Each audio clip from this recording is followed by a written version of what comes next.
اقرأ كتاب الله ترق جنانه وتنل عظيم الأجر والغفران رتله روي القلب من نفحاته كالماء يروي لهفة العطشان.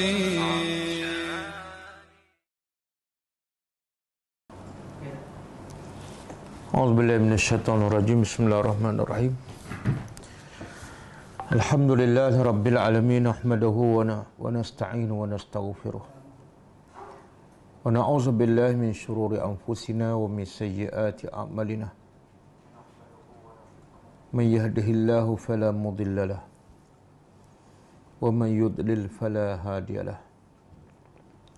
Asyhadu an la ilaha illallah wahdahu la syarika lahu wa asyhadu anna Muhammadan abduhu wa rasuluh. Subhanaka la ilma lana illa ma 'allamtana innaka antal alimul hakim. Allahumma 'allimna ma yanfa'una wanfa'na bima 'allamtana wa zidna ilma. Allahumma ati anfusana taqwaha wa zakkiha anta khairu man zakkaha anta waliyuha wa maulaha. Rabbi yassir wa la tu'assir, Rabbi tammi bil khair. Amma ba'du. InsyaAllah kita dah habis tadabbur surah Al-Baqarah. Malam ni kita akan bagi pengajaran dua ayat yang terakhir yang semalam. Ayat 285 dan 286. Kemudian kita buat rumusan secara keseluruhan surah Al-Baqarah. Apa dia antara pengajaran yang penting dan utama daripada awal sampai akhir. Dan insya-Allah malam besok kita akan mula surah baru. Waalaikumsalam warahmatullahi wabarakatuh. Okey, pengajaran ayat 285. A'udzubillahi minasyaitonirrajim. Amana ar-rasulu bima unzila ilaihi min rabbih wal mu'minun. Kullun amana billahi wa malaikatihi wa kutubihi wa rusulih. La nufarriqu baina ahadin min rusulih. Wa qalu sami'na wa ata'na ghufranaka rabbana wa ilaikal masir. Pengajarannya pertama, Nabi Muhammad sallallahu alaihi wasallam adalah orang yang pertama yang diwajibkan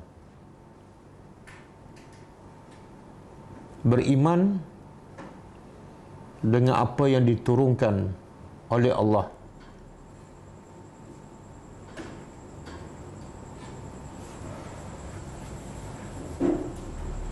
Daripada Al-Quran dan juga Al-Hikmah, iaitu As-Sunnah.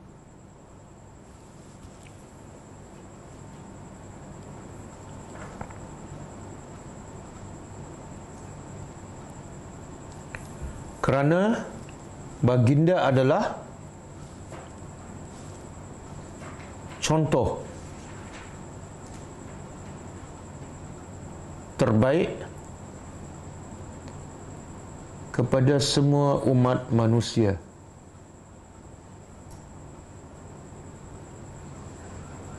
Yang kedua,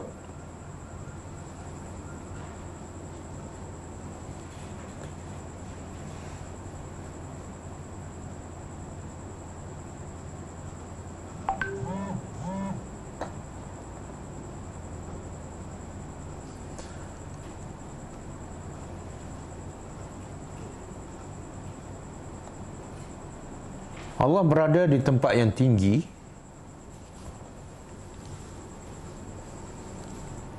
kerana itu Al-Quran turun kerana itu Al-Quran yang merupakan kalamullah turun dari atas atau tempat yang tinggi.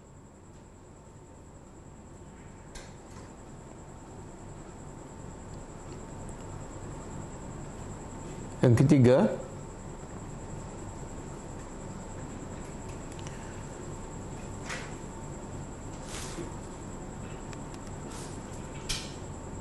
kebesaran dan kehebatan Al-Quran,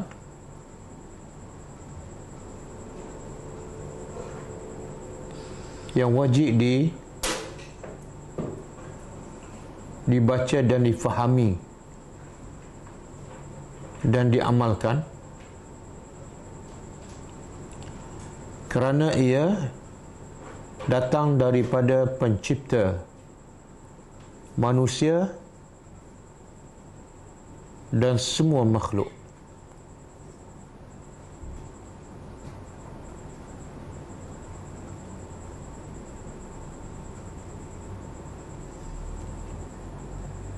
Yang kelima, yang keempat, orang-orang beriman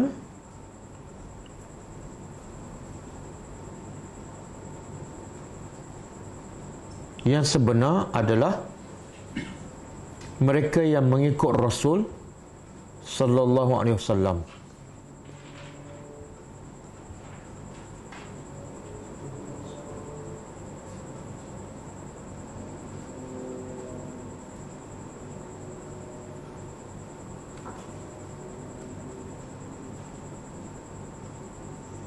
Dan mengikut apa yang diimani oleh Rasulullah sallallahu alaihi wasallam, iaitu Al-Quran dan As-Sunnah.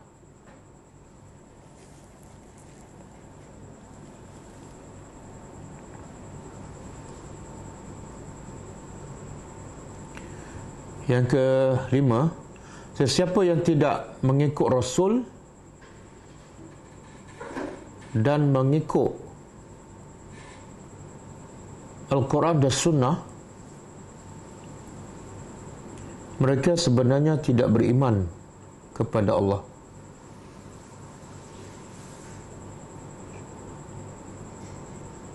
Yang keenam,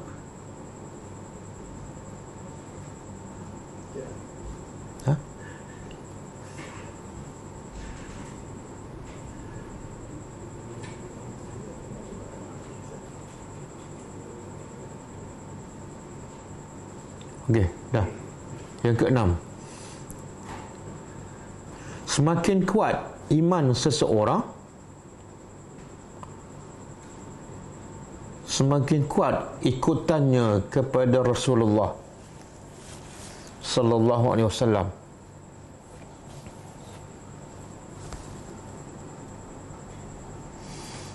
Dan semakin lemah iman seseorang kepada Allah,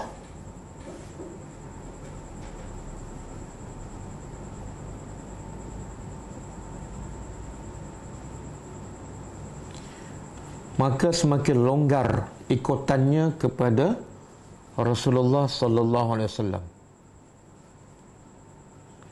Semakin lemah iman seseorang kepada Allah, semakin longgar ikutannya kepada Rasulullah sallallahu alaihi wasallam.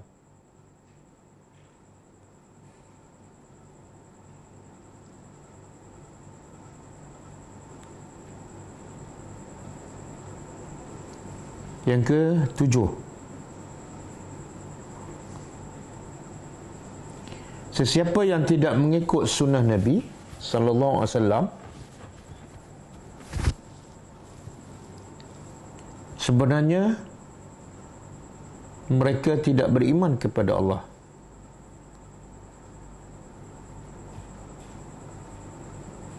Kerana tanda beriman dan cinta kepada Allah adalah mesti mengikuti sunnah Nabi sallallahu alaihi wasallam.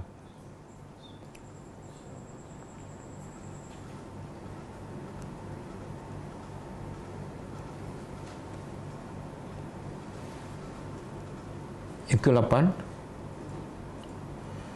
iman Rasulullah sallallahu alaihi wasallam dan orang-orang yang beriman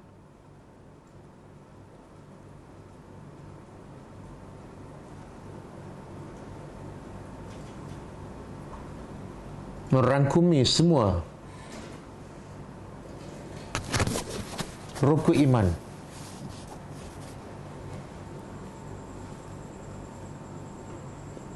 Termasuk yang tidak disebut dalam ayat ini, iaitu beriman dengan hari akhirat dan beriman dengan qadar yang baik dan yang buruk.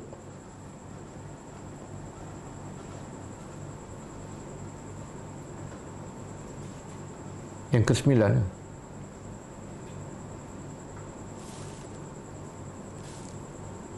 sesiapa yang beriman kepada Allah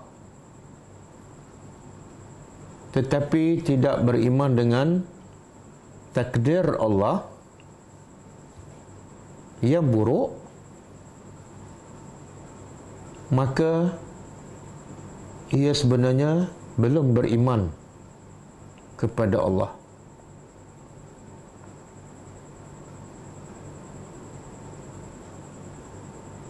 Kerana imannya tidak merangkumi semua rukun iman.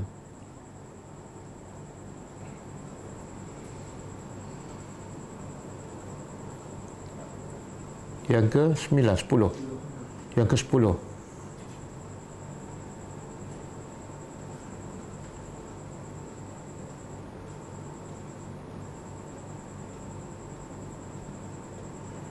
Tidak beriman dengan seorang Rasul bermakna tidak beriman dengan semua Rasul.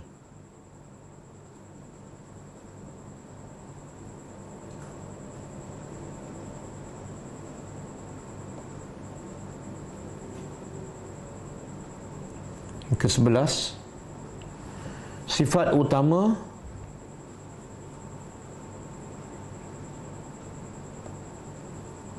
orang-orang yang beriman ialah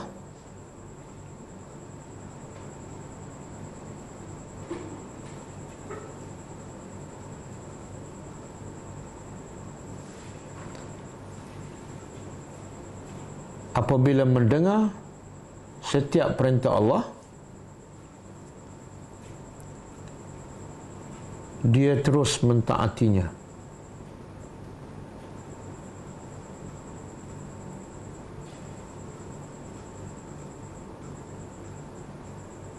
Sami'na wa ata'na.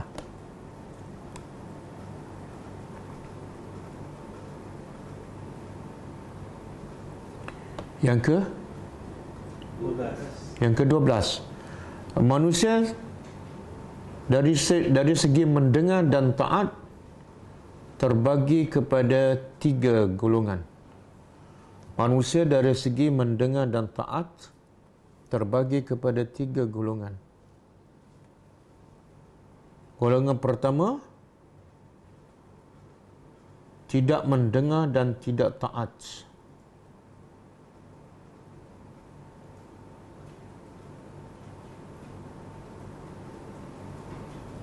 Ini adalah golongan kafir.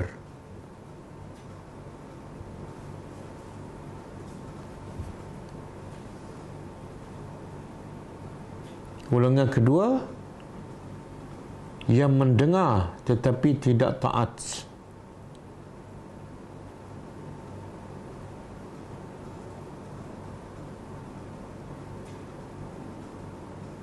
Golongan ini sama ada kafir atau munafik.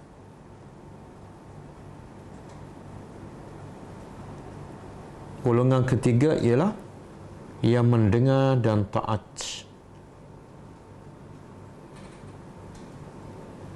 Ini adalah golongan orang yang beriman.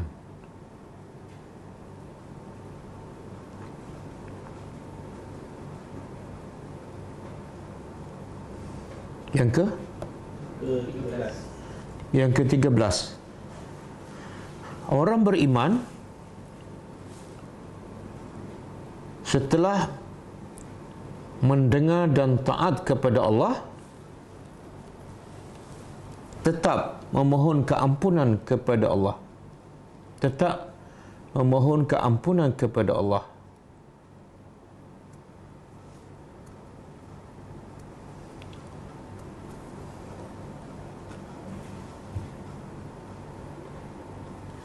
kerana mereka tidak yakin amalan mereka sempurna dan diterima oleh Allah Subhanahu wa ta'ala.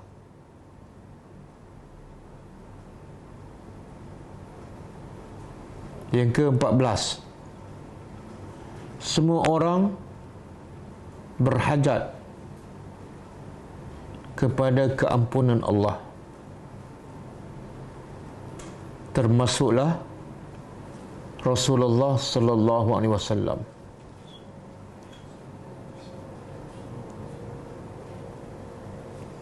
Yang sentiasa memohon ampun kepada Allah setiap hari.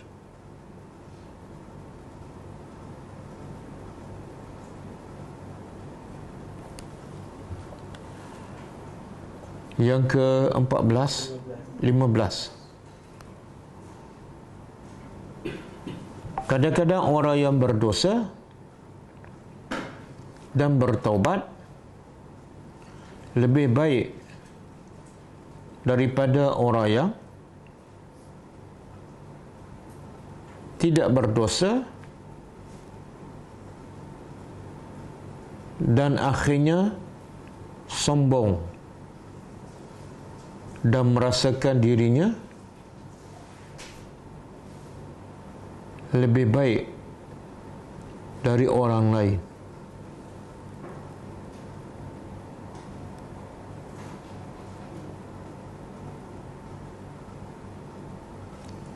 Sambung sebagaimana Nabi Adam alaihissalam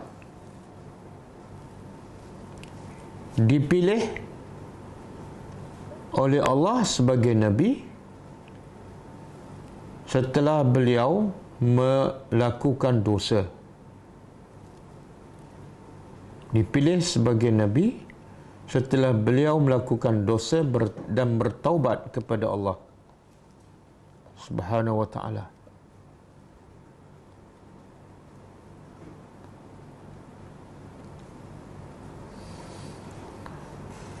Yang terakhir,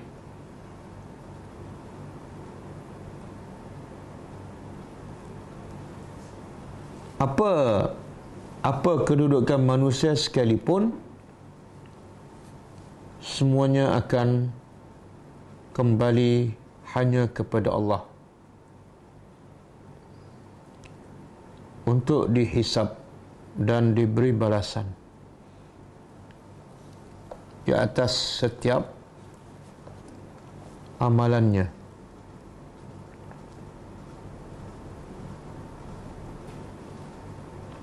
Okey, ayat 286, pengajaran ayat 286. A'udzubillahi minasyaitonirrajim. La yukallifullahu nafsan illa wus'aha laha ma kasabat wa 'alaiha maktasabat. Rabbana la tu'akhizna in nasina aw aqta'na. Rabbana wa la tahmil 'alaina isran kama hamaltahu 'alal ladzina min qablina. Rabbana wa la tuhammilna ma la taqata lana bih. Wa'fu anna waghfir lana warhamna anta maulana fansurna 'alal qaumil kafirin. Pengajarannya pertama, rahmat Allah yang sangat besar kepada hamba-hambanya. Rahmat Allah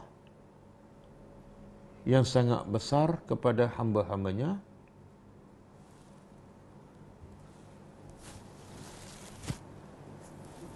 Yang mana Allah tidak membebankan hambanya melainkan setakat kemampuan hambanya.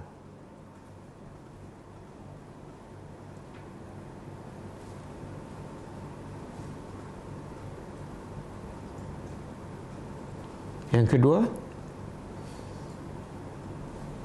daripada ayat ini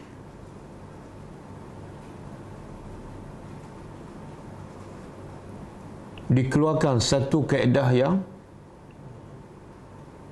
yang masyhur,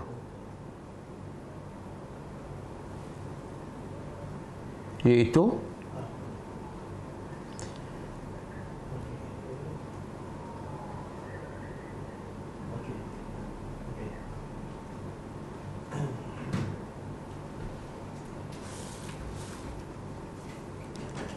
iaitu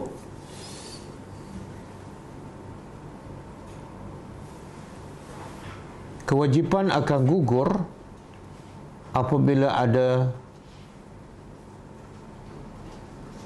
kelemahan atau keuzuran. Kewajipan akan gugur apabila ada keuzuran.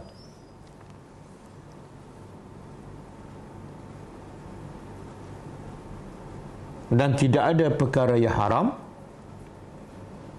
apabila ada darurah.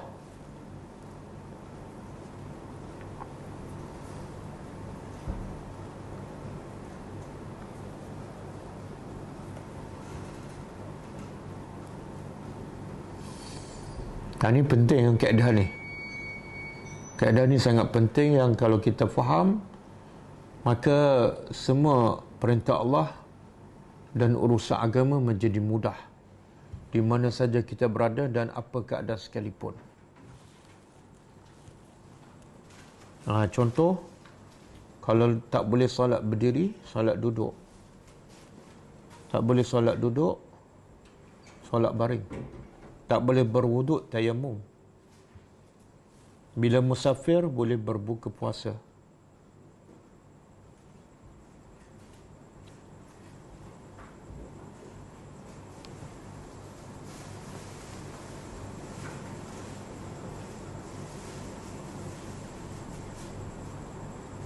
Okey.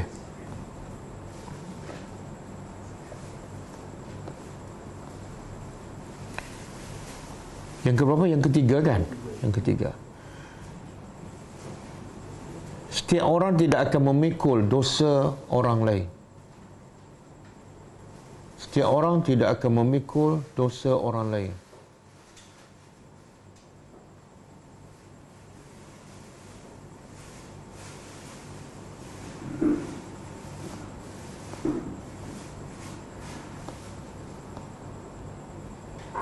Yang keempat,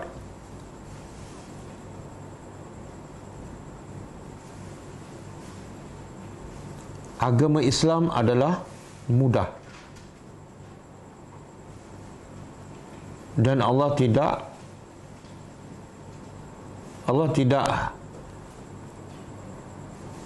hendak menyusahkan hamba-Nya.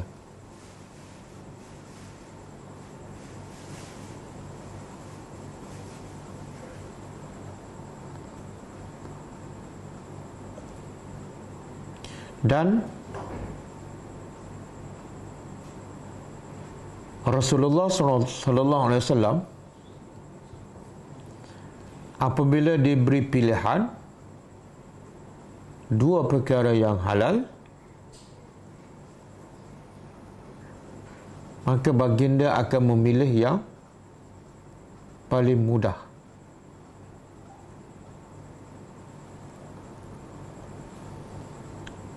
Yang kelima,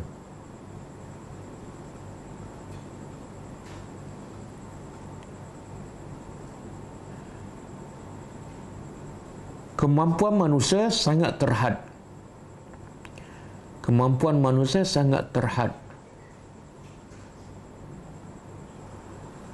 Sama ada dari segi ilmu, kefahaman, hafazan, dan juga tenaga.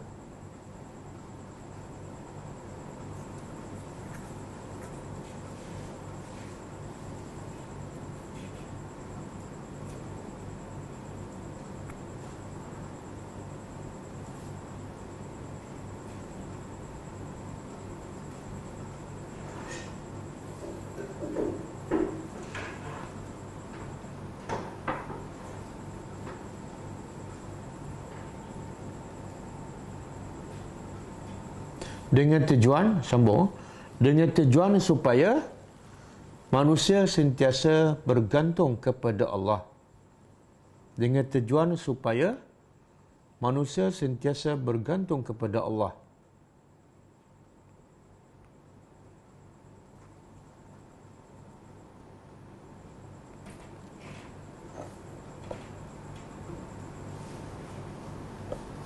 Yang keenam, rahmat Allah Subhanahu wa taala kepada makhluknya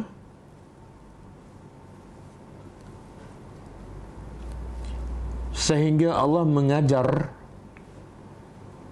hambanya doa, sehingga Allah mengajar hambanya doa supaya hambanya memohon kepada Allah dengan doa tersebut.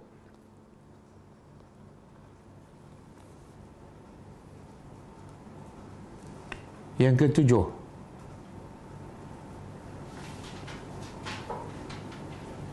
disunatkan bertawassul ketika berdoa. Disunatkan bertawassul ketika berdoa. Khususnya tawassul dengan sifat rububiyah Allah. Khususnya tawassul dengan sifat rububiyah Allah.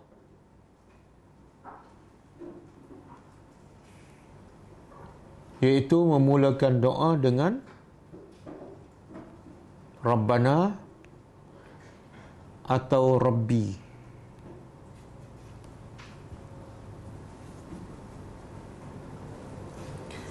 Yang ke-8, rahmat Allah kepada hambanya dengan tidak menghukum hambanya ketika lupa dan tersilap.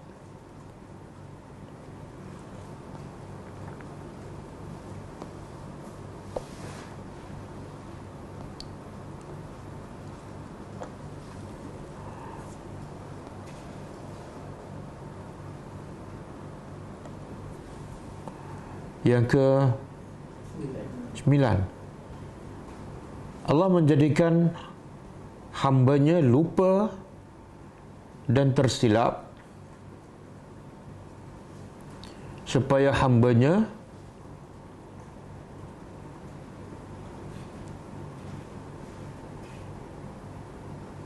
bergantung kepada Allah.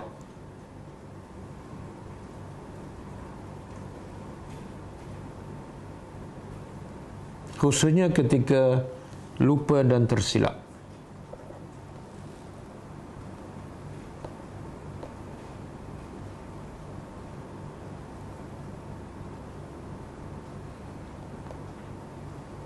Yang ke-10,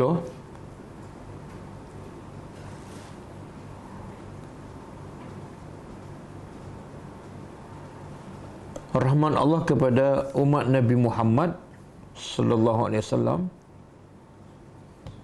dengan tidak membebankan bebanan yang berat sebagaimana dibebankan terhadap Bani Israel.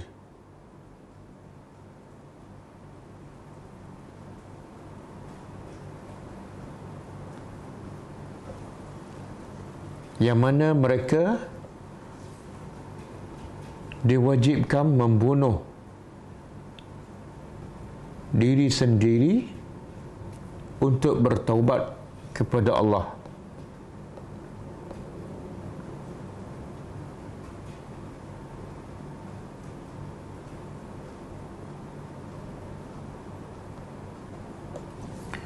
Yang ke-11, wajib bagi manusia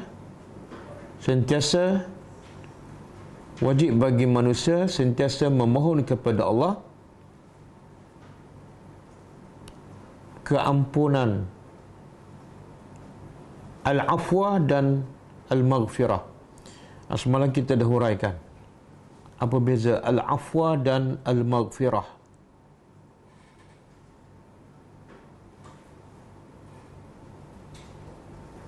Atas dosa-dosa yang lepas dan memohon rahmatnya agar tidak mengulangi dosa-dosa di masa akan datang.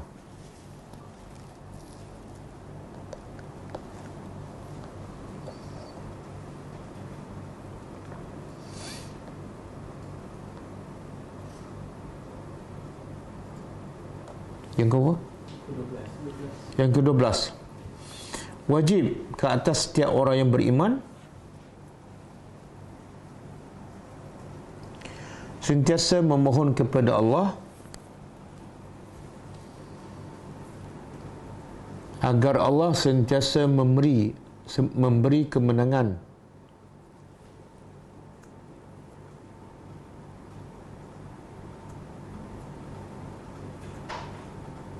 dalam usaha mereka berdakwah dan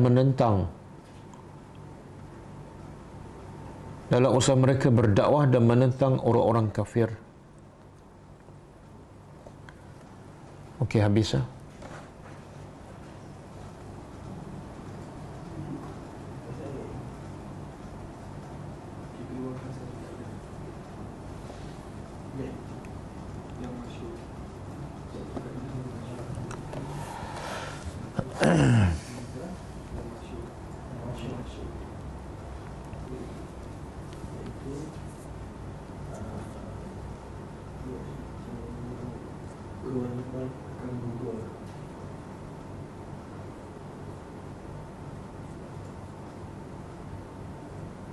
Okey.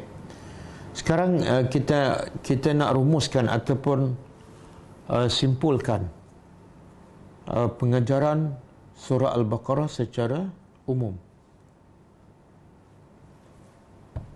Dan sebelum tu saya nak sebutlah sikit kelebihan surah Al-Baqarah. Sebab kita mula bulan Ramadan kita dah sambung ayat 22-23. Jadi kelebihan surah Al-Baqarah saya dah sebut di awal permulaan surah Baqarah dan bukan musim PKP, sebelum PKP lagi. Jadi mungkin pelajar baru tak berapa tahu kelebihan surah Al-Baqarah. Jadi saya sebut dulu 2-3 hadis berkenaan dengan kelebihan surah Al-Baqarah.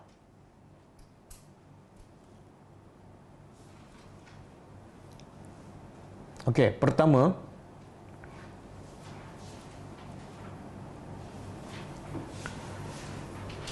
qira'atu suratul Baqarah tatrudu asyayatin.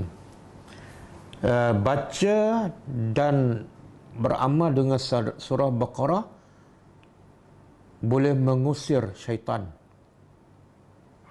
Baca dan beramal dengan surah Baqarah boleh mengusir syaitan.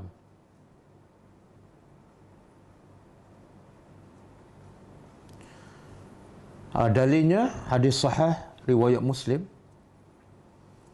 daripada Abi Hurairah radhiyallahu anhu, sesungguhnya Rasulullah sallallahu alaihi wasallam bersabda, la taj'alu buyutakum maqabira inna syaitana yanfiru minal baiti alladhi taqra'u fihi suratul Baqarah. Maksudnya, kata Nabi SAW, jangan kamu jadikan rumah-rumah kamu seumpama kubur-kubur. Jangan jadi rumah kamu macam kubur. Apa dia tu? Di kubur orang tak baca Quran. Jadi kalau rumah kamu tak dibaca Al-Quran, rumah kamu dengan kubur sama je, 2 kali 5. Lepas tu Nabi berkata, sesungguhnya syaitan yang firu, lari, minal bait, daripada rumah yang dibaca padanya surah Baqarah. Hadis sahih riwayat Muslim. Syaitan lari. Daripada mana ni? Rumah yang dibaca surah Al-Baqarah. Jadi ramai orang nak halau syaitan, dia renjis air kan, dia taruh garam, dia panggil ustaz. Kadang-kadang dia sembuh satu rumah kan. Itu bukan daripada sunnah Nabi dan bercanggah dengan hadis ni. Jadi kalau nak halau syaitan, tak perlu buat pagar, tak perlu beli garam. Baca surah Al-Baqarah. Nabi kata apa ni? Siapa yang bercakap ni? Rasulullah.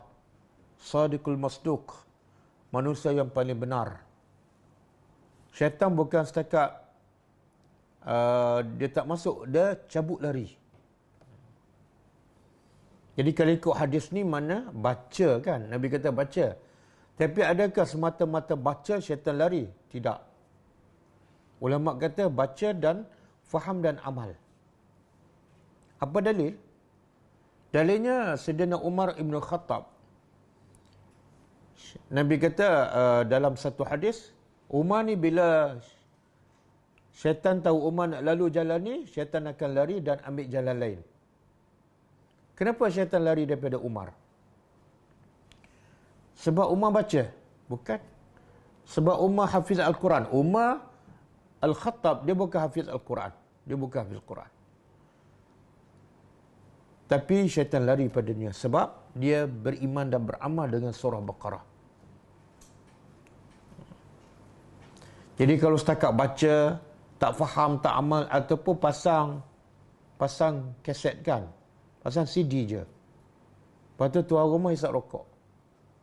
CD surah Baqarah 24 jam. Itu siapa yang suruh pasang tu? Syaitan lah. Jadi syaitan kalau setakat pasang ataupun baca, dia tak takut. Okey. Satu. Timbul soalan.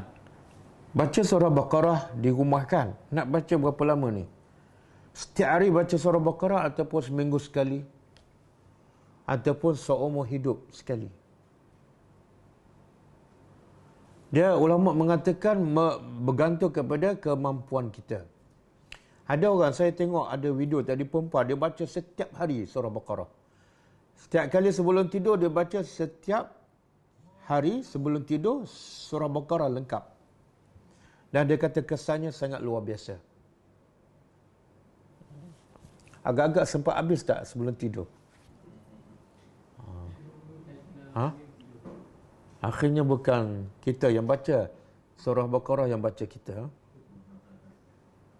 Jadi ulama kata bergantung pada bukan pasang CD ataupun kaset.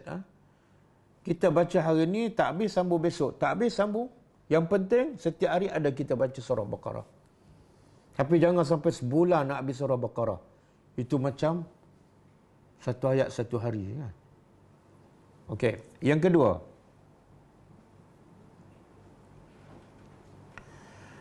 Qira'atu suratul Baqarah, membaca, bila sebut baca ni kena fahamlah. Ada orang kata, Nabi kata baca. Mana ada baca yang tak difahami kan? Kita suruh anak kita baca buku sekolah. Adakah maksud baca saja? Mesti faham. Guru sekolah suruh pelajar baca buku. Maksud dia baca dan faham. Okey, yang kedua, kelebihan surah Baqarah ialah boleh menjaga daripada, boleh melindungi daripada segala kejahatan, termasuklah sihir. Dan membawa keberkatan. Membawa keberkatan. Ini poin nombor 2 sekaligus. Sebab dia sebut dalam satu hadis. Melindungi daripada kejahatan dan sihir. Membawa keberkatan kepada orang yang membaca dan beramal dengannya.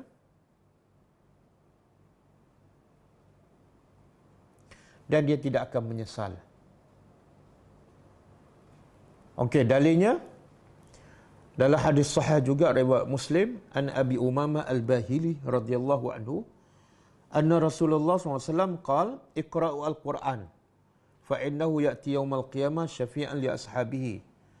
Iqra'u az-Zahrawaini al-Baqarah wa surat Ali Imran fa innahuma ta'ti yawmal qiyamah ka'annahuma غمامتان أو كأنهما غيايتان أو كأنهما فرقان من طير صواف تحاجان عن أصحابهما اقرأوا سورة البقرة فإن أخذها بركة وتركها حسرة ولا تستطيعها البطلة. Maksud dia, kata Nabi SAW, bacalah Quran kerana ia akan datang pada hari kiamat syafi'an. Syafi'an, pemberi syafaat kepada ashabihi. Tengok Nabi kata pemberi syafaat kepada ashab. Bukan pembaca, tapi ashab. Apa mana? Ashab ni pemilik Al-Quran. Kata ulama, ashab ialah jamak kepada sahib. Dan sahib mana dia ialah mulazim. Orang yang sentiasa baca Quran. Dan beramal lah. Jadi kepada orang yang sentiasa baca, bukan bermusim. Bukan malam Jumaat sahaja, bukan musim Ramadan sahaja, tak. Bila sebut ashab, dia sentiasa baca Al-Quran. Dan kita pun tahu, Nabi dan para sahabat dan salafus salih, mereka baca Quran tu macam minum air je. Setiap hari, ada yang khatam seminggu sekali, ada yang khatam 3 hari sekali, ada yang khatam sehari sekali. Kemudian Nabi kata lagi, Nabi sambung, Iqra'u az-Zahrawaini, bacalah 2 surah, iaitu Baqarah dan surah Ali Imran. Kenapa? Kenapa Nabi sebut secara khusus Baqarah dan surah Ali Imran? Fa'innahuma ta'tiyani yaumal qiyamah. Kerana kedua-duanya akan datang pada hari kiamat. Ka'annahuma ghamamatani. Seolah kedua-duanya akan datang dalam bentuk ghamamatani, iaitu yang akan melindungi kita, akan meneduhi kita. Kemudian tuhajani, kedua-dua surah akan mempertahankan ashabihima, orang-orang yang membaca dan beramal dengan kedua surah ini. Jadi 2 surah ini akan jadi peguam. Kalau kita ada masalah di akhirat, inilah peguam yang akan selamatkan kita. Kemudian Nabi sebut lagi, siapa yang mengambil surah Baqarah ini, dia akan dapat barakah. Jadi siapa nak berkat, jangan cari ustaz, jangan cari wali, tapi tadabburlah surah Baqarah, baca, amal, dan kalau hafal lagi bagus. Dia kelebihan menghafal lain pula, dia akan semakin banyak ayat yang dia hafal, semakin tinggi darjahnya di surga. Jadi saya cadangkan kepada semua pelajar yang dah habis tadabbur surah Baqarah, hafal lah. Dia kalau kita hafal dalam keadaan kita faham, lebih mudah ingat dan susah untuk lupa. Kemudian Nabi kata lagi, meninggalkan surah Baqarah hasarah, menyesal. Siapa yang tinggal surah Baqarah, tak baca ke, tak tadabbur ke, tak beramal, Nabi cakap dia akan menyesal. Hebat macam mana kamu pun, kamu akan menyesal. Sebab yang berkata adalah Rasulullah sallallahu alaihi wasallam. Wala tastati'uha al-batalah. Dan sahih-sahih tak mampu masuk dalam orang yang membaca surah Al-Baqarah. Batalah ni saharah. Tukang-tukang sihir, hebat macam mana tukang sihir satu dunia ke, dia tak boleh nak mengganggu orang yang membaca surah Al-Baqarah. Okey. Jadi surah apa ni? Subhanallah. Yasin tak ada. Ini pendidikan yang salah. Pendidikan yang salah masyarakat kita, iaitu kita lebih tekan surah Yasin. Nabi sebut dalam hadis, bukan satu hadis, banyak hadis. Kelebihan yang besar iaitu surah Baqarah dan surah Ali Imran. Kita pula duk puluh surah Yasin. Jadi kan bercanggah tu. Kita kata mencintai Rasulullah. Nabi kata kelebihan yang paling besar surah Baqarah, surah Ali Imran. Kita pula duk puluh surah Yasin. Semua keadaan Yasin. Malam Jumaat Yasin. Naik rumah baru Yasin. Naik office baru Yasin. Dapat cucu Yasin. Bertunang Yasin. Balik Mekah Yasin. Pergi Mekah Yasin. SPM Yasin. Kan?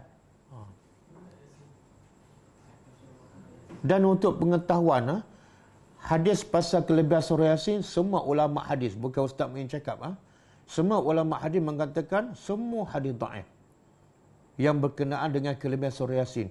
Semua ulama hadis mengatakan hadis dhaif. Tapi hadis yang kita baca, semua hadis sahih berkenaan dengan surah Al-Baqarah. Jadi sebenarnya kita buat ni ikut nafsu ke, ikut apa yang Allah redha.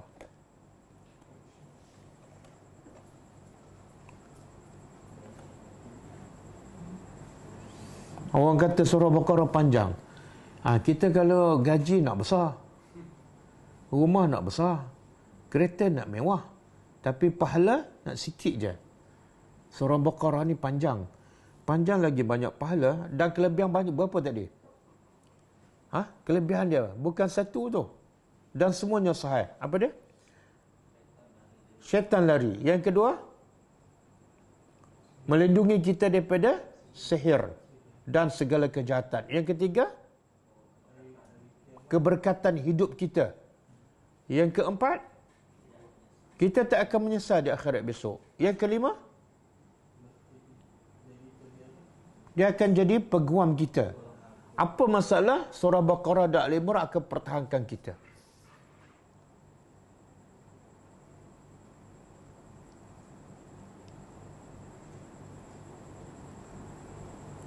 Dan satu lagi kelebihan dia, ini khusus untuk orang yang menghafaz surah Baqarah.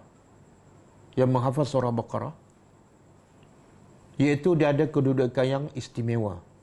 Sebagaimana disebut dalam satu hadis daripada Abu Hurairah radhiyallahu anhu, dia berkata Nabi telah mengutuskan satu utusan yang mempunyai beberapa orang.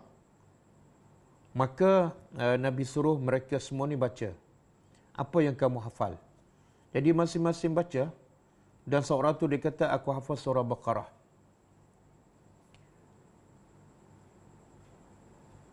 Maka Nabi kata apa? Fazhab anta amiruhum. Sebab kamu yang hafaz surah Baqarah, kamu jadi ketua.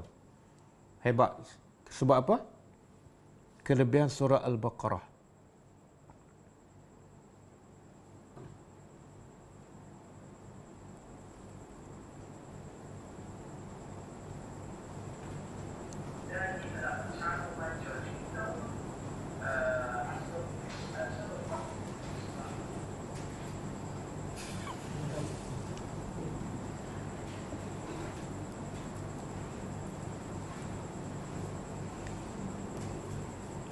Okey, ada satu hadis yang lebih kurang sama tapi riwayat berbeza.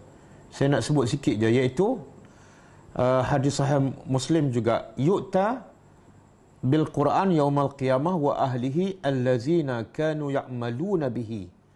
Taqdumuhu suratul Baqarah wa Ali Imran. Dan yang selebih itu sama dengan hadis saya baca tadi. Maksud dia, kata Nabi SAW, dibawa dengan Al-Quran pada hari kiamat. Pada hari kiamat dia bawa Al-Quran dan ahli Al-Quran tu. Ahli ni makna orang yang selalu baca, selalu faham dan beramal. Allazina kanu ya'maluna bihi. Siapa ahli Quran? Allazi kanu ya'malu, yang beramal dengan Al-Quran. Ini hadis ni cukup jelas. Ahli Al-Quran ialah yang beramal. Kemudian taqaddumuhu suratul Baqarah wa Ali Imran. Dan yang akan mengepalai Al-Quran bersama ahli Al-Quran ialah surah Al-Baqarah dan surah Ali Imran. Maknanya Nabi nak beritahu Quran akan dibawa pada hari kiamat dan orang yang membaca dan menghafal dan beramal. Surah apa ni yang akan mengepalai Al-Quran? Surah Al-Baqarah dan surah Ali Imran. Bukan surah Yasin. Bukan saya nak begitu tak payah baca surah Yasin. Bukan saya nak merendahkan surah Yasin. Jangan salah faham. Tak. Kita nak utamakan apa yang Nabi utamakan. Jangan utamakan apa yang masyarakat kita utamakan. Nanti kita pergi akhirat besok menyesal. Ya Allah, aku tak baca surah Yasin, surah Al-Baqarah. Aku tak tadabbur. Maka tak ada yang akan pertahankan aku di akhirat besok. Dan dia akan menyesal. Okey, cukup kelebihan tu. Dan saya nak simpulkan surah Al-Baqarah secara umum. Pertama, surah yang pertama ialah Al-Fatihah. Yang kita minta dalam Al-Fatihah apa dia? Ihdinas siratal mustaqim, tunjuklah kami jalan yang benar. Bila kita minta, yang suruh kita minta ialah Allah. Betul kan? Allah yang wajibkan kita minta 17 kali sehari. Ihdinas siratal mustaqim. Bila Allah suruh kita minta, mana Allah kena bagi tahulah. Ya Allah, tunjuklah kami jalan yang lurus. Jalan yang macam mana? Allah kena bagi tahulah. Maka sebab itulah, bila masuk je surah Al-Baqarah, yang aku suruh kamu minta tadi, iaitu hidayat jalan yang lurus, ialah ni. Zalikal kitab la raiba fihi hudan lil muttaqin.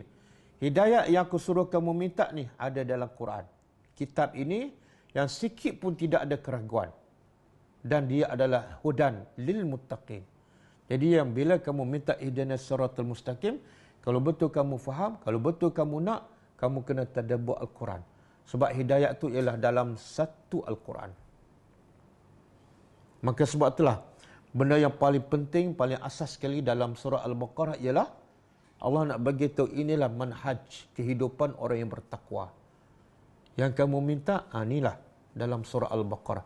Sebab tu kita, sepanjang kita tadabbur, berapa banyak hukum hakam ada dalam surah Baqarah. Ada ulama kata dalam surah Baqarah ada 1000 perintah Allah, ada 1000 larangan Allah, ada 1000 pengajaran, ada 1000 kisah-kisah. Terlalu banyak. Ada pasal puasa, ada pasal haji, ada pasal riba, ada pasal hutang, ada pasal infak, ada pasal jihad, ada pasal talak, cerai, ada pasal penyusuan, ada pasal kisah, ada pasal riba, ada pada kisah Bani Israel, ada kisah Talut dan Jalut. Subhanallah. Okey. Lepas Allah beritahu yang kamu minta dalam surah Fatah hidayat kan? Hidayat tu ada dalam kitab aku. Jadi kamu kena cari dan kena belajar. Lepas tu Allah beritahu apa dalam surah Baqarah? Iaitu jenis manusia yang berhubung dengan hidayat Allah ni. Jenis manusia yang berhubung dengan hidayah Allah, iaitu dengan Al-Quran. Ada 3. Satu, yang faham hidayah Allah dan Quran dan ikut. Itulah Al-Muttaqin. Orang bertakwa, orang beriman. Yang kedua, yang jenis sama ada tak faham ataupun faham tak ikut. Itulah golongan kafir. Innal ladzina kafaru sawa'un 'alaihim a anzartahum am lam tunzirhum la yu'minun. Golongan ketiga yang bersama hidayah Allah ialah golongan yang berpura-pura ikut hidayah. Dia panggil apa ni? Hidayah Quran dipanggil hidayah irsyadi ataupun hidayah ilmu. Jadi ada 3 golongan. Selepas Allah beritahu Quran adalah sumber hidayah, maka Allah beritahu jenis manusia dengan hidayah ada 3 jenis. Pertama, yang faham hidayah dan ikut, bertakwa.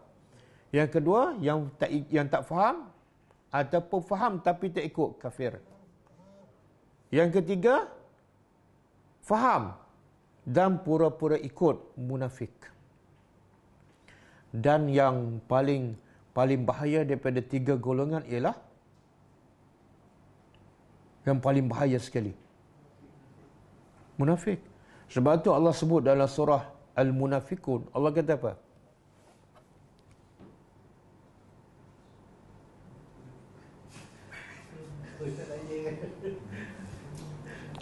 Allah kata apa? Humul apa ni? Tak, ayat keempat. Ayat keempat. Wa iza ra'aitahum tu'jibuka ajsamuhum. Apabila kamu lihat orang-orang munafik ni, kamu kagum dengan fizikalnya. Hebat. Tap kan, pakaian semak, serban pun besar. Kemudian wa idza ra'aitahum tu'jibuka ajsamuhum wa in yaqulu tasma' liqawlihim. Bila mereka berkata-kata, kamu kagum, kamu dengar. Sampai puluh-puluh ribu kan, ratus ribu. Betul? Ka'annahum khusyubun musannadah. Sebenarnya mereka ni tak ada nilai, macam kayu yang tersandar. Kayu kan? Tak ada apa pun, cerita-cerita hadis palsu, cerita apa yang guru dia mimpi kan. Kemudian yahsabuna kulla sayhatin alaihim. Mereka mengira apa saja bunyi pekikan, mereka mengira pekikan itu akan menimpa mereka. Itulah sifat orang munafik. Sentiasa dalam ketakutan. Kadang-kadang kita cakap Quran, dia rasa kita tembak dia kan. Kita tak sentuh dia pun, tak sebut nama dia pun. Lepas tu Allah kata apa? Dengar baik-baik. Humul adu. Mereka ni lah musuh. Ni, yang berupa Islam ni, golongan ketiga. Pada zahir dia ikut hidayah irsyadi. Pada zahirnya. Baca Quran, solat, puasa, bahkan berjihad. Tapi Allah kata humul adu. Mereka musuh. Lepas tu Allah kata apa? Fahzarhum. Apa makna fahzarhum?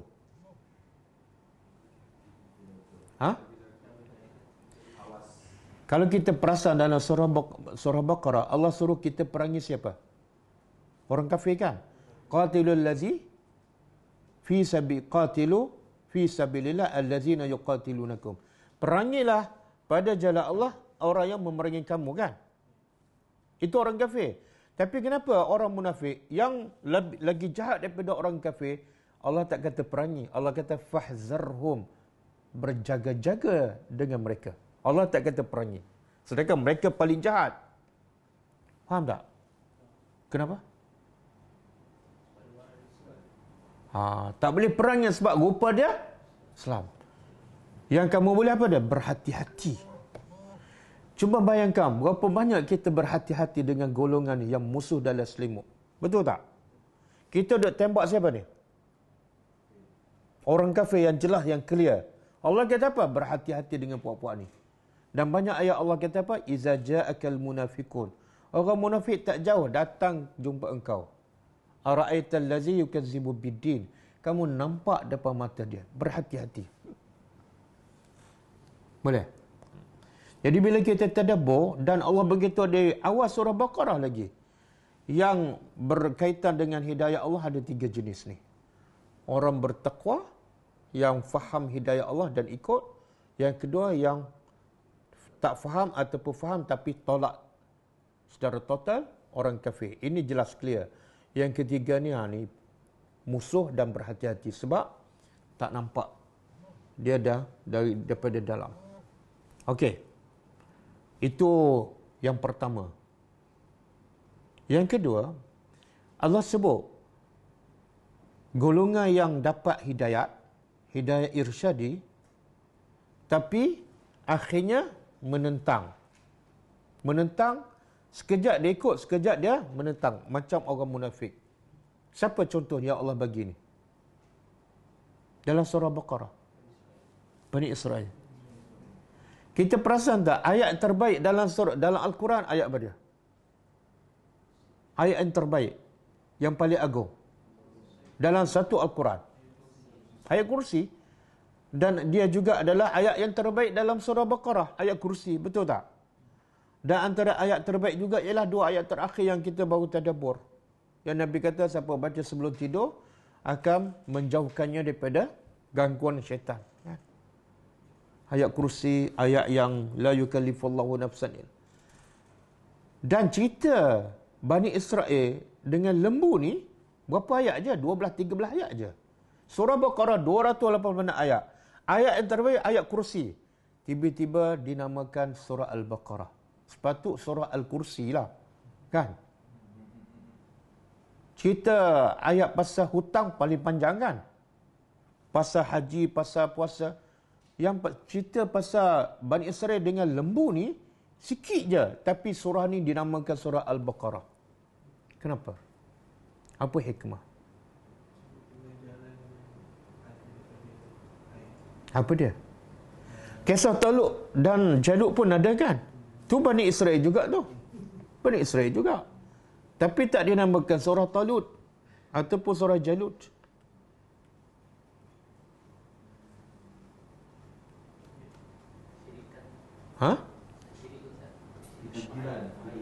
Syirik apa?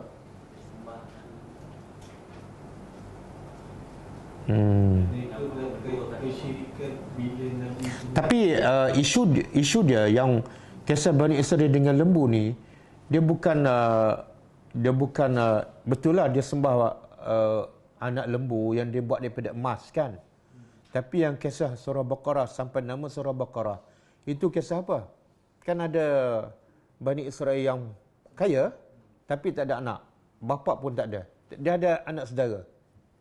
Anak saudara ni, mana kalau bapa saudara mati, bapa saudara memang kaya gila lah. Kalau mati, anak saudara akan dapat harta tu. Tapi bapa saudara dia tak mati-mati. Dia nak harta tu cepat. Kalau dia tunggu dia tua, jadi tak seronok kan, dah tua baru dapat harta warisan. Maka dia bunuh.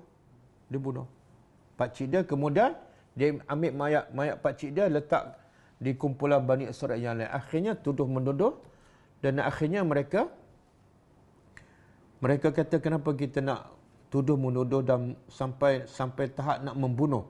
Sebab tak tahu siapa pembunuh orang kaya ni. Kita kan ada Nabi Musa, pergi jumpa Nabi Musa. Tengok. Jumpa Nabi Musa. Mana dia percaya tak pada Nabi Musa? Percayalah, sebab tu pergi jumpa. Kalau tak percaya, daripada awal lagi tak jumpa. Tapi bila Nabi Musa cakap, innallaha ya'murukum an tasbahu baqarah.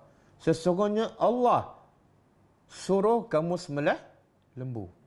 Apa Bani Israel cakap? Atattakhizuna huzwa? Adakah kamu nak jadikan kami ni bahan ejekan? Tengok. Biadab dan dia cari Nabi Musa nak minta selesai masalah. Bila Nabi Musa bagi cadangan, dia kata Nabi Musa, dia beriman dengan Nabi Musa. Ini macam Allah nak bagi contoh, contoh kaum yang beriman dengan hidayah irsyadi, tapi pada zahirnya sahaja. Dia rujuk pada Musa, bila Musa bagi arahan, dia tolak. Bila dia tolak Nabi Musa, dia kata apa? Adakah kamu permainkan? Sebenarnya dia tuduh siapa? Allah. Sebab kan Nabi Musa dah cakap, Allah suruh, bukan aku suruh. Dia tak nampak tu. Allah yang suruh, dia tak nampak. Dia pakai, kenapa dia tolak apa yang dicadat oleh Nabi Musa? Walaupun Nabi Musa kata Allah yang suruh. Kenapa? Ini yang saya nak sebut ni. Kenapa surah ni dinamakan surah Al-Baqarah? Sedangkan cerita surah Baqarah ada 12-13 ayat sahaja. Daripada 286 ayat. Cerita pasal Tauhid ada dalam surah Baqarah. Cerita pasal hari kiamat ada. Cerita pasal jihad ada. Tiba-tiba dinamakan surah Baqarah yang ceritanya pasal Bani Israel dengan lembu yang ayatnya tak banyak. Jadi soalnya kenapa Bani Israel tolak ataupun menuduh Nabi Musa permainkan mereka? Bila Nabi Musa bagi tahu Allah perintah kamu sembelih lembu. Kenapa? Kalau tak boleh jawab, kita kena tadabbur sekali lagi surah Baqarah.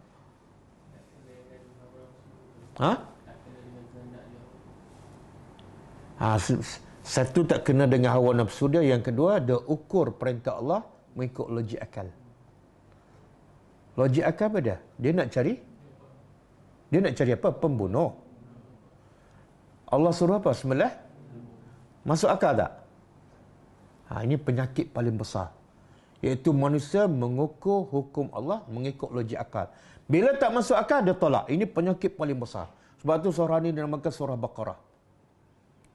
Dia bukan tengok siapa yang perintah, tapi dia tengok perintah tu masuk akal tak. Kalau tak masuk akal, walaupun Allah, walaupun Nabi Musa, taklah.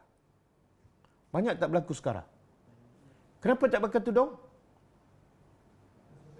Ustaz, Allah bagi rambut saya cantik. Lepas tu kenapa nak tutup? Pakai logik akal. Janji hati baik. Kenapa Iblis enggan sujud pada Adam? Iblis tahu tak? Perintah Allah cukup jelas. Sujud pada Adam. Betul tak? Buktinya semua malaikat sujud. Kenapa Iblis tolak? Walaupun dia tahu itu perintah Allah yang jelas.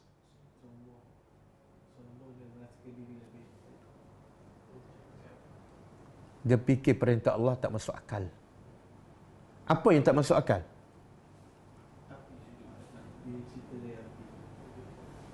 Yang tak masuk akalnya, Adam dicipta kemudian.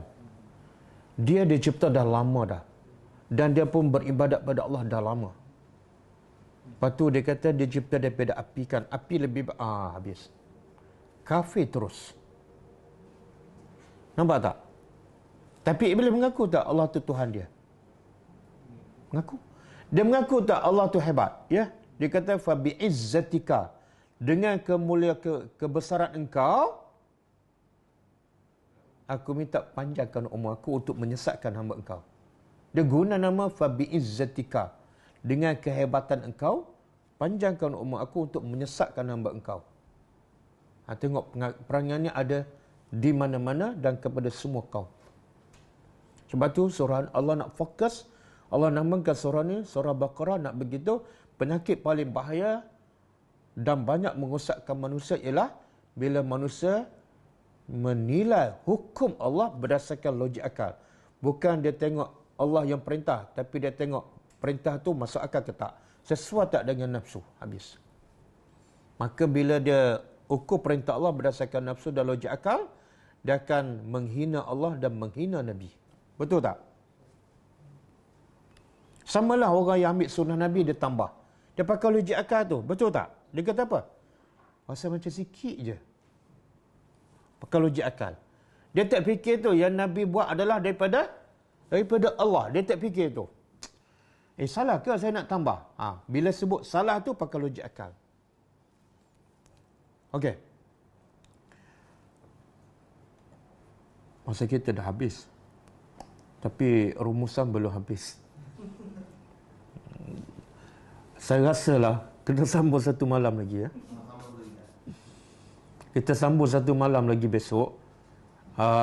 Isnin depan baru kita mula surah baru kan.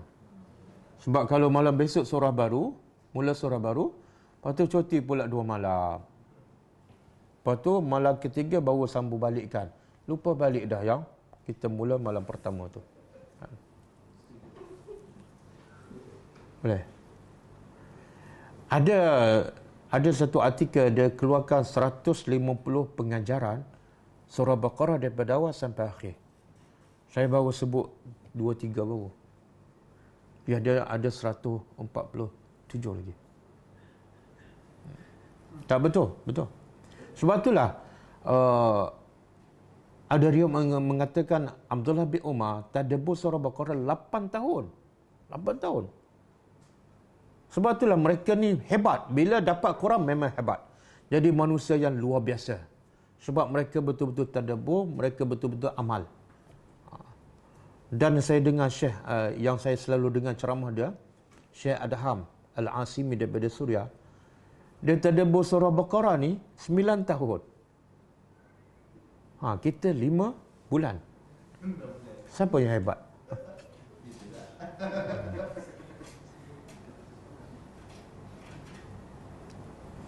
Okey. Saya nak sebut lagi 2-3 poinnya.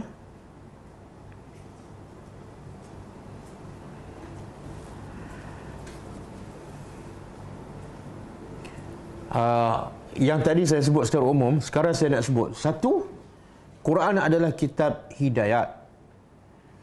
Quran adalah kitab hidayat. Kena faham betul-betul. Sebab kalau saya cakap macam tu, kata biasa je. Tak, bukan biasa ni. Sebab ramai orang tak faham. Apa bukti? Ramai orang tak faham Quran adalah kitab hidayat. Apa bukti? Mereka fokus pada hafazan. Mereka fokus pada betulkan makhraj. Mereka fokus pada khatam. Kan? Mereka fokus pada baca bulan Ramadan. Mana hidayatnya?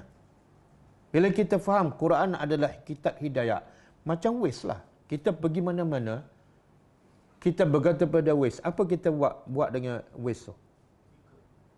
Kita buka, kita ikut kan? Itu makna kita yakin Waze tu adalah hidayat kita untuk tunjuk jalan. Walaupun kita ni, Waze ni Quran ke hadis? Quran ke hadis?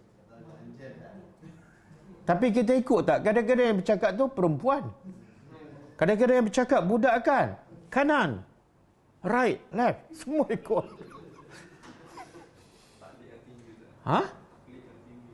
Taklid. Itu taklid buta tuli ke? Coba bayangkan kalau Waze tu dalam bahasa Urdu. Dia ikut ke tak? Tak, dia tak akan ikut. Dia akan pastikan Waze tu yang dia faham. Betul? Itu baru nak ke mana tu? Baru nak ke Al-Ustaz. Ini nak ke syurga. Macam mana kamu ikut Waze yang tak faham nak ke syurga? Macam mana? Saya pun tak faham. Ni sebab tu kena faham. Yang pertama, Quran kitab hidayah. Sebab itulah kebanyakan sahabat tak hafal Quran. Sebab mereka cukup faham. Quran kitab hidayah. Kena faham, kena ikut. Tapi sekarang dah jadi macam bukan semua tak betul, tapi banyak yang tak betul. Berapa ramai yang anak-anak belajar di sekolah kebangsaan ke, di sekolah agama ke, di sekolah tahfiz ke, tak ada dalam kepala dia Quran kitab hidayah. Bila aku baca, aku kena faham dan kena ikut daripada A sampai Z. Mana ada? Ada tak? Tak ada. Tak ada. Dan sebab itu juga, berapa banyak yang berlaku anak, mak bapak anak hantar anak ke mak tahfiz, bila anak balik ke rumah, buat masalah. Pada anak tu hafal 50, bukan 50, 30 juzuk. Anak saya main game, anak saya degil. Sebab dia faham Quran, kitab untuk menghafal. Dia takkan dapat kebaikan. Dia takkan mengubah apa-apa. Saya bukan nak merendahkan yang menghafal, tapi saya nak beritahu yang lebih penting daripada hafal. Sebab tu saya nak ulang, kebanyakan para sahabat tak hafal Quran. Kalau hafal, bagus. Itu bonus. Dan kalau kita perhati sejarah para sahabat salafus salih macam Imam Syafi'i, Imam Ahmad bin Hanbal, kita tahu tak mereka hafal Quran ketika umur berapa? Ketika umur 5 tahun, 6 tahun. 7 tahun dah settle dah. Bila habis hafal Quran, dah habis dah hafal Quran, mereka fokus pada tadabbur. Mereka fokus pada sunnah Nabi, pada hadis. Akhirnya hafal Quran itu jadi benda yang terlalu kecil. Habislah, 2 tahun habislah. Ini hafal Quran sampai umur 20 tahun, dah hafal lagi. Lepas tu ulang lagi. Sampai umur 50, ulang lagi. Tapi tak faham. Sangat-sangat berbeza. Dan saya sebut tadi, Umar menjadi orang yang hebat. Sehingga Nabi kata apa? Kalau ada Nabi selepas aku, siapa yang layak jadi Nabi? Umar tak hafal Quran. Kena ingat, Nabi kata Umar layak jadi Nabi. Kalau ada Nabi selepas aku. Umar tak hafal Quran. Kenapa? Apa yang melayakkan Umar untuk dilantik sebagai Nabi sekiranya ada Nabi selepas Nabi Muhammad? Apa yang melayakkannya? Bukan hafal, bukan khatam. Faham dan amal. Okey. Sehingga Umar boleh menjadi orang kedua terbaik. Walaupun sebelum tu antara orang yang paling jahat dan sampai tak nak membunuh Rasulullah. Tapi Quran mengubah. Kenapa? Sebab Quran kitab hidayah. Bukan kitab bacaan semata-mata. Okey, nombor 2. Iman dengan perkara yang ghaib adalah iman kepada perkara yang ghaib adalah pendorong paling kuat untuk manusia beramal soleh.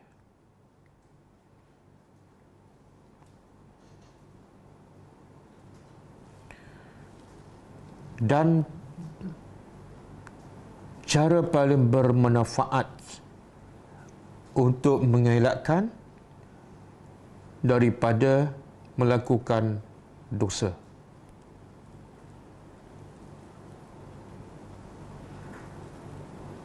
Ini ayat ketiga. Yu'minuna bil ghaib. Yu'minuna bil ghaib.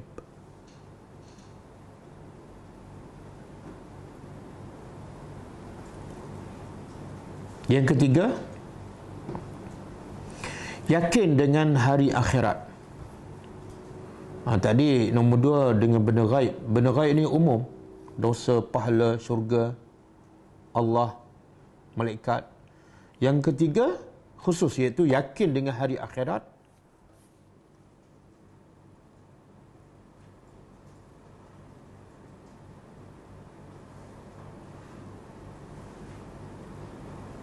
Hendaklah selalu ditanam dalam jiwa anak-anak dan pelajar, sehingga mereka seolah melihat hari akhirat itu di hadapan mata mereka.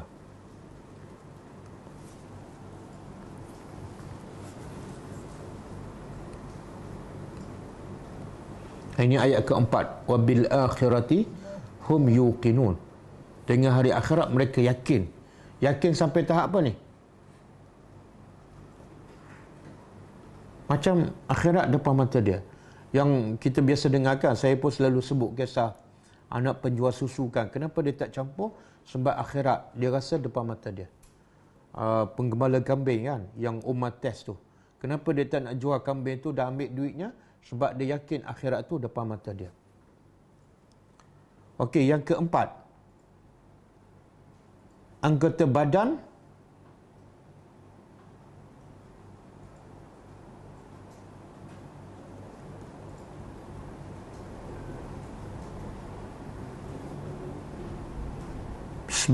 anggota badan seperti mata, telinga dan hati sebenarnya tidak lagi berfungsi apabila tuannya tidak mendengar, melihat dan memikirkan kebesaran Allah. Sama ada melalui ciptaan Allah atau ayat-ayat Allah.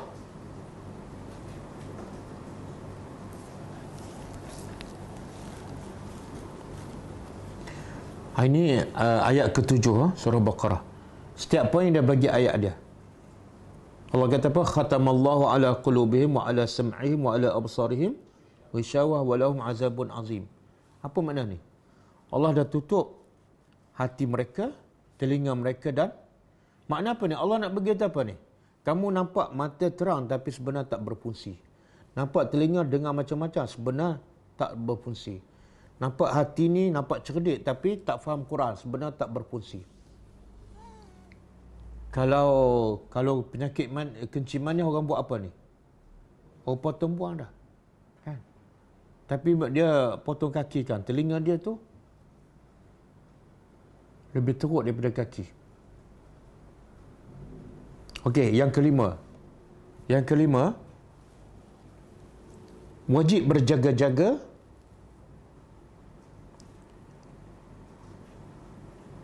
daripada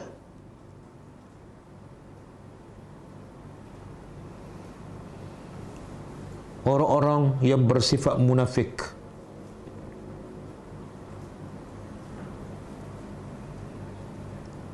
Yang pada zahirnya mengaku beriman, tapi sebenarnya kufur kepada Allah. Okey, cukup lah 5 dulu.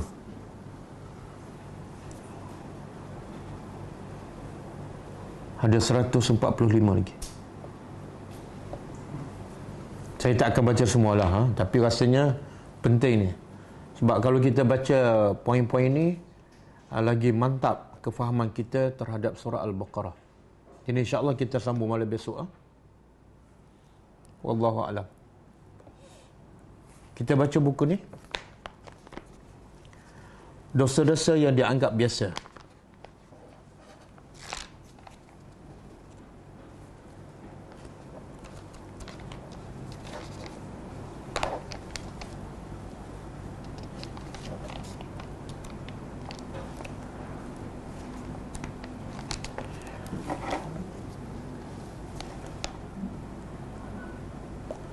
Dosa yang ke-50, laki-laki ataupun wanita yang menyambung rambutnya dengan rambut orang lain ataupun rambut palsu.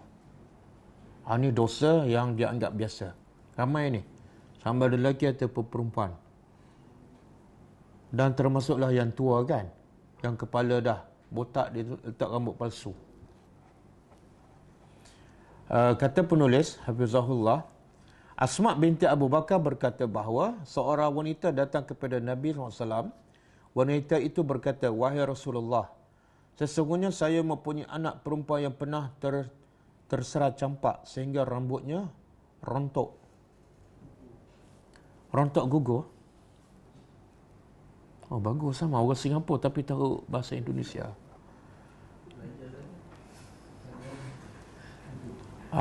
Sehingga rambutnya gugur. Kini ia mahu menikah. Bolehkah aku menyambung rambutnya? Dia bertanya bagi pihak kawan dia. Dia nak tolong sambung rambut kawan dia. Dengar jawapan Nabi.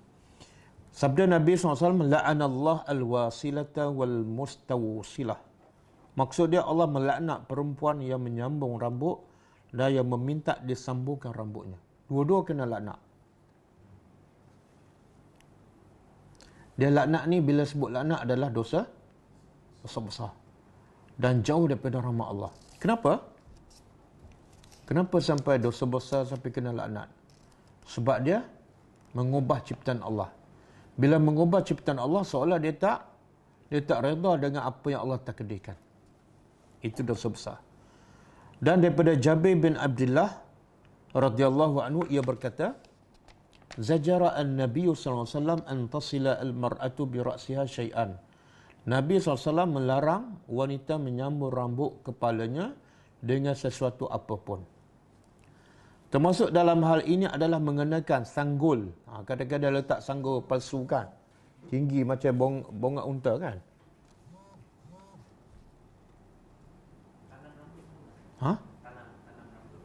Samalah. Tanam rambut tu, makna rambut tu bukan rambut dia lah, daripada luar, sama dengan sambu. Tak boleh. Kenapa nak tanam? Baik tanam pokok dapat buah.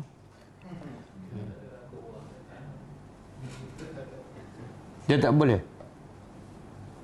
Termasuk perbuatan haram ini adalah memakai rambut palsu, sebagaimana banyak dilakukan orang-orang yang tidak memiliki moral, baik daripada kalangan artis, bintang filem, pemain drama dan sebagainya. Kan pelakon kan kadang-kadang pakai rambut palsu kan untuk berlakon, pun haram tu. Haram. Wallahu a'lam.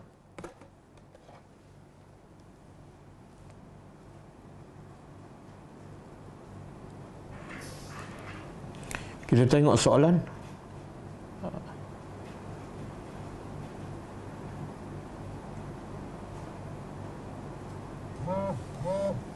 Kalangan artis, bintang filem,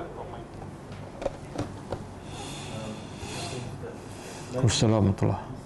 Bani Israel dilaknat oleh Allah sebab dikarenakan mereka tidak mau hidupkan amar ma'ruf nahi munkar. Dalam zaman kita ni Ustaz, kita cuba cegah kemungkaran, macam-macam tekanan dikenakan, termasuklah dituduh memainkan orang. Kita tegur secara privasi untuk mencegah dia meneruskan maksiat. Kalau saya amalkan amar ma'ruf saja, boleh tidak? Tak, Nabi, soalan dia, Bani Israel dilaknat oleh Allah sebab tidak mencegah kemungkaran. Kemudian penanya memberitahu, bila kita cegah kemungkaran, kita akan hadapi tentangan kan. Jadi soalannya, boleh tak saya suruh yang makruh je, yang cegah kemungkaran saya tak nak? Tak, agama ni tak boleh pakai logik akal ataupun ikut kehendak kita. Allah kata apa? Kuntum khayra ummatin. Kamu adalah umat terbaik. Ukhrijat linnas, dikeluarkan untuk manusia. Apa tugas, fungsi umat yang terbaik? Ta'muruna bil ma'ruf, suruh benda yang ma'ruf, tak berhenti setakat situ, mesti ada waw. Wa tanhauna 'anil munkar, mesti disekalikan. Dan kita tahu, penanya pun beritahu dalam surah Al-Maidah kan, lu'inal ladzina kafaru min bani Israel ala lisani Dawud wa Isa ibn Maryam. Dilaknat orang kafir daripada kalangan Bani Israel melalui kitab Nabi Isa dan Nabi Daud. Kenapa? Sebab kanu la yatanahawna an munkarin. Sebab mereka tak mencegah kemungkaran. Yang tu Allah tak sebut suruh yang makruh, tapi sebab tak mencegah kemungkaran, sebab tu dilaknat. Jadi yang kita minta tu, sebab itulah dilaknat Bani Israel, sebab tak mencegah kemungkaran. Jadi tak boleh sebab bercanggah dengan Quran. Yang kedua, kita tahu tak kenapa Bani Israel dilaknat? Sebab kenapa tak mencegah kemungkaran tu sampai tahap dilaknat? Dia bukan buat kemungkaran. Yang buat kemungkaran orang lain. Yang kena laknat siapa? Yang buat mungkar kan, yang tak cegah? Pasal apa Allah kata yang buat kemungkaran dilaknat? Kenapa Allah tak kata yang buat kemungkaran dilaknat? Tak. Allah kata yang dilaknat ialah yang tak mencegah.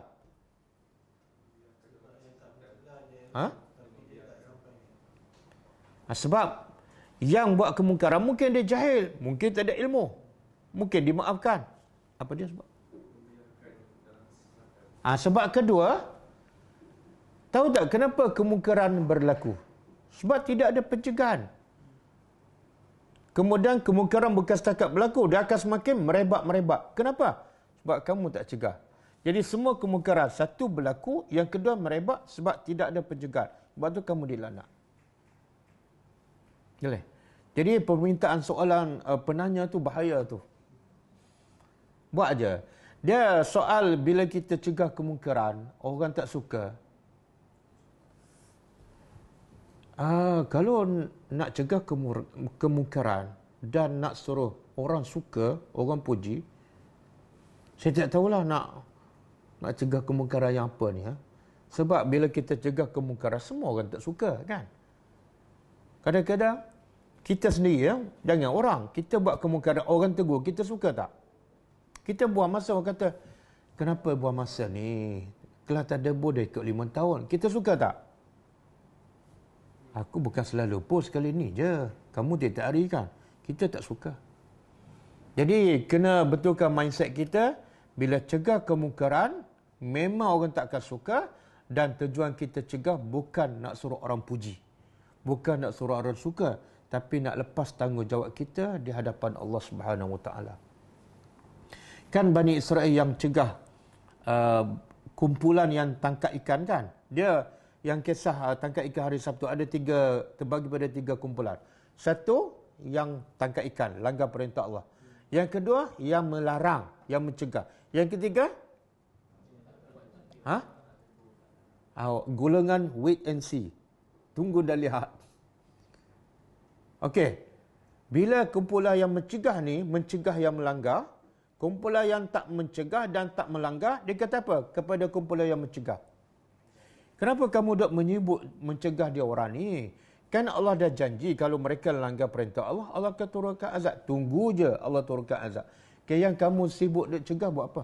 Apa jawapan yang mencegah ni? Apa jawapan dia? Tahu tak?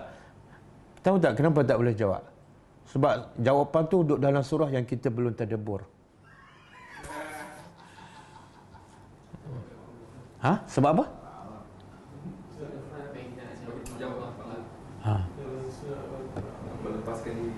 Dia kata ma'ziratan.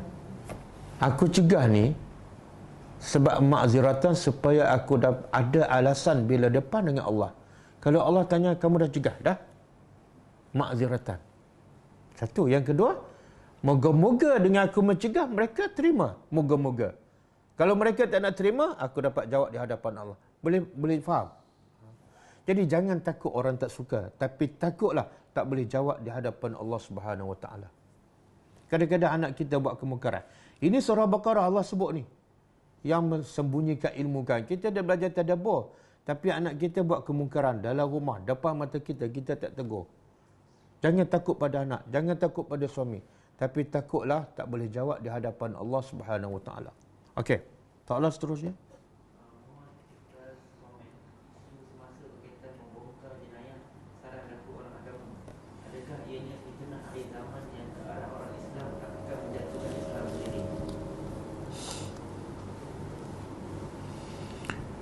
Dia Nabi sebut dalam satu hadis kan, man satara musliman satarahu Allahu yaumal qiyamah. Siapa yang menutup keaiban seseorang, Allah akan tutup keaibannya di akhirat besok. Jadi kalau ikut hadis tu, sebaik-baik kalau kita tahu orang tu buat kesalahan ataupun keaiban, kita tutup. Okey? Kesannya, kebaikannya ialah keaiban kita di akhirat Allah tutup. Tetapi kalau keaiban itu boleh memudaratkan masyarakat, maka kita kena ceritalah. Sebab itulah mengumpat ni sebenarnya haram. Tapi ada tempat-tempat yang diharuskan. Contoh, kalau ada orang buat ajaran sesat, kita boleh tak cerita pada orang ramai nama tok guru yang mengajar ajaran sesat? Boleh tak? Boleh. Sebab apa? Bukankah itu mengumpat? Sebab ajaran dia boleh menyesatkan orang, dan kalau kita tak sebut nama, orang boleh tertipu. Itu bukan mengumpat. Jadi saya pun tak tahu apa isu yang sebenar. Cuma kalau keaiban dia buat tu dan dia dah menyesal, dia bertaubat, tutup.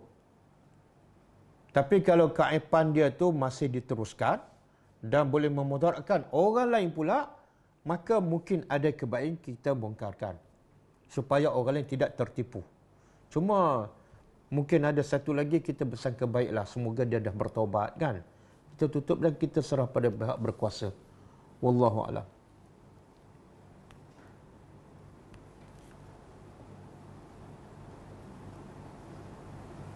Ada soalan ke? Maksudnya Ustaz, kalau buat pembenahan plastik disebabkan satu kecacatan akibat kemalangan, sama ke larangannya Ustaz? Tak, dia pembedahan plastik dia disebabkan kemalangan yang mencacatkan, tak apa. Sebab itu bukan nak membaiki ciptaan Allah, tapi nak membaiki apa yang rusak. Sebab itulah ada sahabat yang hidung dia ropong kan, dia buah besi, tapi besi tu berkarat apa semua kan, tukar apa? Emas. Maka dibolehkan. Emas ni tak boleh dipakai oleh lelaki kan, tapi dalam untuk membaikikan anggota badan kita dibolehkan supaya emas ni dia tak rosak kan. Boleh. Jadi kalau pembedahan plastik disebabkan kemalangan yang mencacatkan, bukan nak mengubah ciptaan Allah tapi nak membaiki apa yang rosak, tak apa. Wallahu a'lam.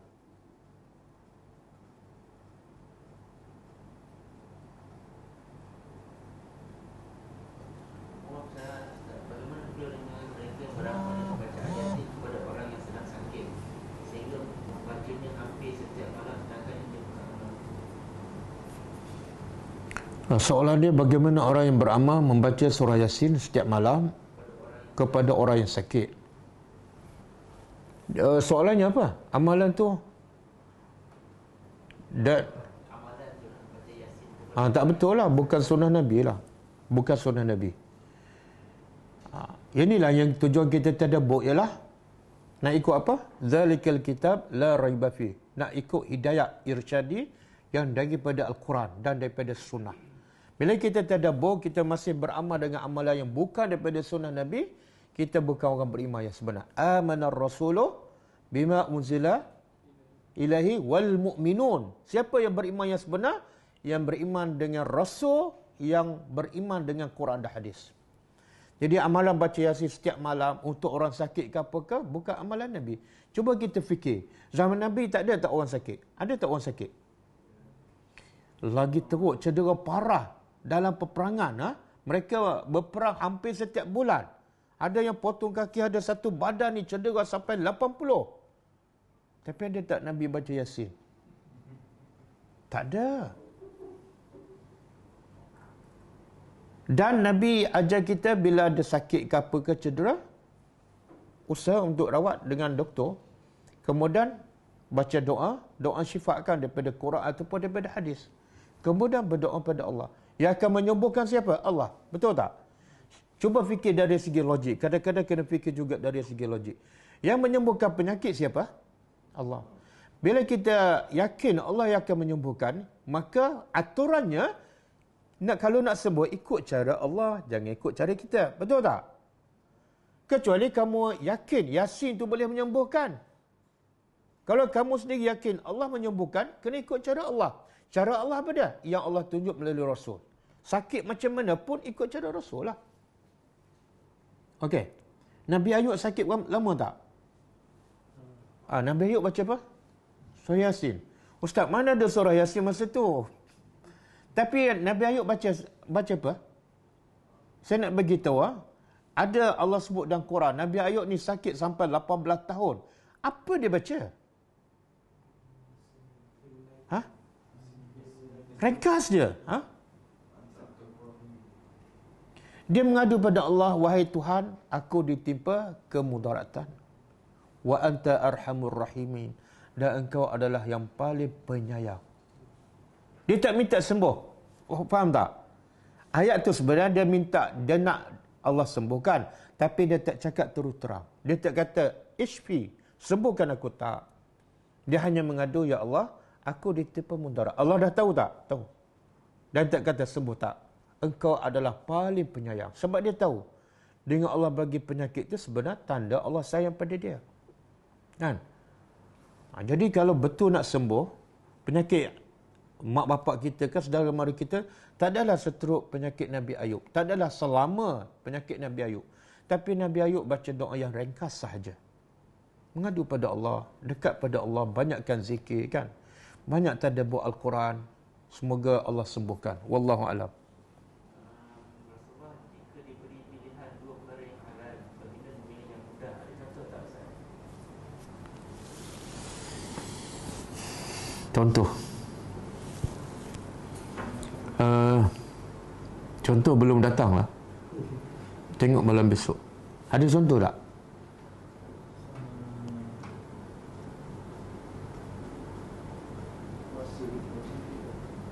Ha?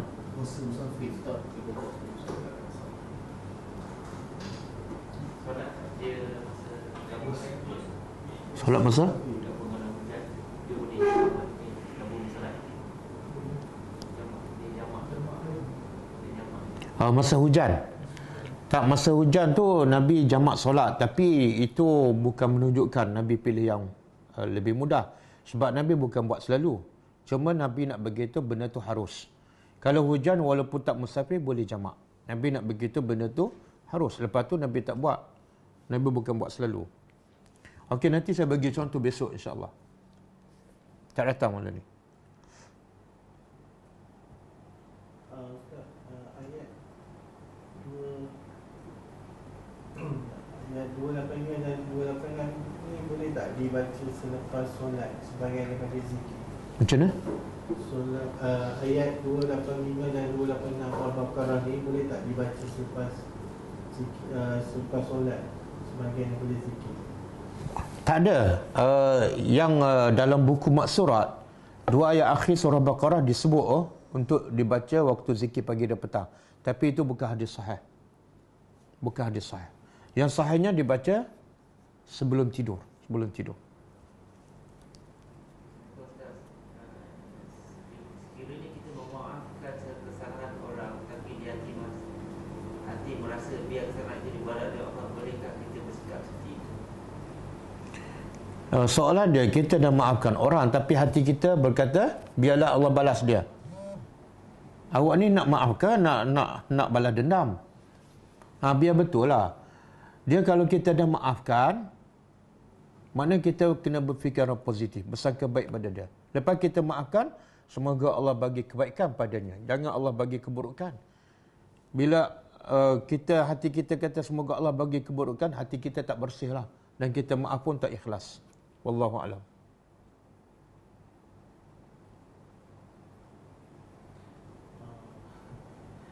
Tanya pasal gigi palsu mas boleh? Gigi palsu mas boleh? Boleh? Boleh? Gigi palsu Boleh? Boleh? Sebab dia bukan jenis perhiasan kan? Perhiasan mana orang letak kat gigi?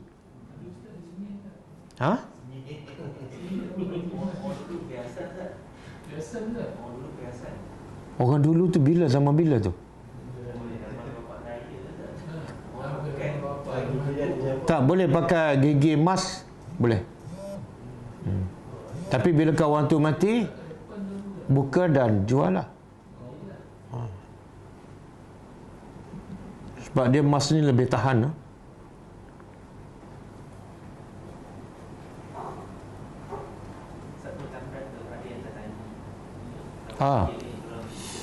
Okey, insya-Allah kita akan keluarkan OTG yang keempat lah. Yang keempat. Yang merangkumi juzuk surah Baqarah, juzuk kedua dan sampai habis. Dia lebih kurang 8 muka surat daripada juzuk yang ketiga. Kita akan keluarkan dalam masa terdekat. Juzuk pertama dah ada dalam bentuk OTG. Juzuk 30 pun dah ada, juzuk 29 pun dah ada. Ini OTG yang keempat lah, iaitu juzuk kedua daripada surah Baqarah dan sedikit daripada juzuk yang ketiga. Siapa nak boleh order melalui apa? Shopee online. Shopee Ghulam online. Tengok kat skrin tengok kat skrin. Dan siapa juga yang nak infak ke boleh beli banyak-banyak, infak pada asnaf ataupun orang-orang yang tak ada kemampuan nak belajar. Dia boleh dengar melalui telefon je.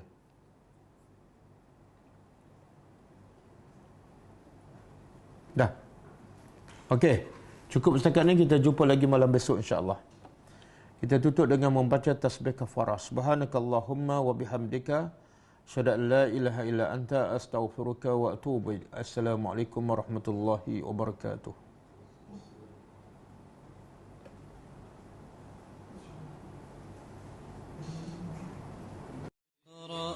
كتاب الله ترق جنانه وتنى العظيم